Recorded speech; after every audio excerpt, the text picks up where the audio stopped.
नमस्कार मित्र आणि मैत्रिणींनो, आज मी तुम्हाला उन्हाळ्यात सब्जा खाण्याचे फायदे सांगणार आहे. सब्जाच्या बिया अनेक महत्त्वपूर्ण पोषक तत्वांनी भरलेल्या असतात. उन्हाळ्यात याचे सेवन केल्यास पोटाला थंडावा मिळतो आणि पचनाशी संबंधित तक्रारींवर आराम मिळतो.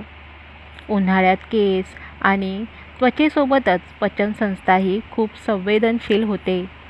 कधीकधी आपल्याला काही थंड आणि चटकदार खायची इच्छा होते, पण पचनसंस्था आणि पोट याला परवानगी देत नाही. उन्हाळ्यात अनेक लोक ॲसिडिटी, गॅस आणि छातीत जळजळ यासारख्या समस्यांनी त्रस्त असतात. वाढत्या तापमानामुळे भूक कमी होते आणि त्यामुळे शरीराला आवश्यक पोषण मिळत नाही. अशा परिस्थितीत आपल्या पचनसंस्थेकडे विशेष लक्ष देणे गरजेचे आहे. तुम्ही अनेकदा आई किंवा आजीला म्हणताना ऐकले असेल की पोटात उष्णता वाढली आहे. हो, हे अगदी खरं आहे. उन्हाळ्यात काही विशिष्ट अन्नपदार्थांचे सेवन केल्यामुळे पोटातील उष्णता वाढते, ज्यामुळे पचनाशी संबंधित अनेक समस्या उद्भवतात. त्यामुळे उन्हाळ्यात पोटाला थंडावा देणारे पदार्थ खाणे गरजेचे असते. यासाठी सब्जाच्या बिया खूप फायदेशीर ठरतात. आता पाहूया सब्जाच्या बिया ह्या किती खास आहेत ते.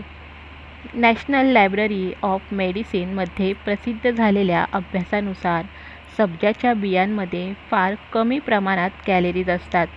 तसेच यामध्ये प्रथिने, प्रोटीन, कॅल्शियम, लोह, आयर्न, पोटॅशियम, जीवनसत्त्वे, व्हिटॅमिन ए आणि सी आणि फायबर मुबलक प्रमाणात असते.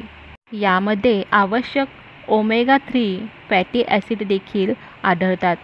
हे सर्व पोषक तत्व आरोग्यासाठी खूप फायदेशीर असतात. आता आपण जाणून घेऊया सब्जांच्या बियांचे फायदे. नंबर 1, पचनासाठी फायदेशीर. फायबरमुळे पचनसंस्था चांगली राहते. डॉक्टरांच्या मते सब्जांच्या बियांमध्ये पुरेशा प्रमाणात फायबर असते, जे पचनासाठी खूप महत्त्वाचे आहे. हे शरीरातील ॲसिडिक प्रभाव कमी करून ॲसिडिटी आणि छातीत जळजळ होण्याची समस्या दूर करते. यांच्या थंडावा देणाऱ्या गुणधर्मामुळे पोट शांत राहते आणि अपचनामुळे होणाऱ्या जळजळीपासून आराम मिळतो. नंबर 2, त्वचा आणि केसांचे आरोग्य सुधारते. सब्जांच्या बियांचे सेवन केल्यास त्वचा आणि केसांचे आरोग्य सुधारते. जर तुमच्या त्वचेला कोरडेपणा आणि बेजानपणा आला असेल किंवा सन टॅन झालं असेल, तर सब्जांच्या बिया लावल्यास फायदा होतो.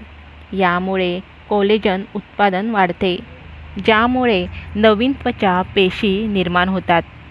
सब्जांमध्ये लोह, जीवनसत्व के आणि प्रथिने भरपूर प्रमाणात असतात, जे केसांच्या वाढीस मदत करतात. यामध्ये असलेले अँटीऑक्सिडंट्स केसांची गुणवत्ता सुधारतात आणि केसांना मजबूती देतात. नंबर 3, ब्लड शुगर नियंत्रित ठेवते. सब्जांच्या बिया शरीरातील कार्बोहायड्रेट आणि ग्लुकोजचे रूपांतर नियंत्रित करतात. यामुळे रक्तातील साखरेची पातळी अचानक वाढत नाही. मधुमेह असलेल्या रुग्णांसाठी याचे सेवन फायदेशीर ठरते. नंबर 4, वजन कमी करण्यास मदत करते. सब्जांमध्ये फायबर भरपूर प्रमाणात असल्यामुळे याचे सेवन केल्याने दीर्घकाळ पोट भरल्यासारखे वाटते आणि क्रेव्हिंग्स कमी होतात. त्यामुळे तुम्ही जास्त प्रमाणात उष्मांक कॅलरीज घेत नाही आणि वजन नियंत्रित राहते. यामध्ये असलेले अल्फा लिनोलेनिक ॲसिड चरबी कमी करण्यास मदत करते. अमेरिकन जर्नल ऑफ क्लिनिकल न्यूट्रिशनमध्ये प्रसिद्ध झालेल्या अभ्यासानुसार अल्फा लिनोलेनिक ॲसिडचे नियमित सेवन केल्याने वजन कमी होण्यास मदत होते. नंबर 5, सर्दी आणि खोकल्यापासून आराम मिळतो. सब्जांच्या बियांचे नियमित सेवन केल्याने रोगप्रतिकारक शक्ती मजबूत होते. जर रोगप्रतिकारक शक्ती चांगली असेल तर सर्दी खोकला सहज होत नाही आणि जर सर्दी खोकला झाला तर यापासून लवकर बरे वाटते. नंबर 6, मूत्रमार्गाच्या संसर्गावर उपयुक्त. उन्हाळ्यात शरीर डिहायड्रेट होण्यामुळे मूत्रमार्गाच्या संसर्गाची समस्या होऊ शकते.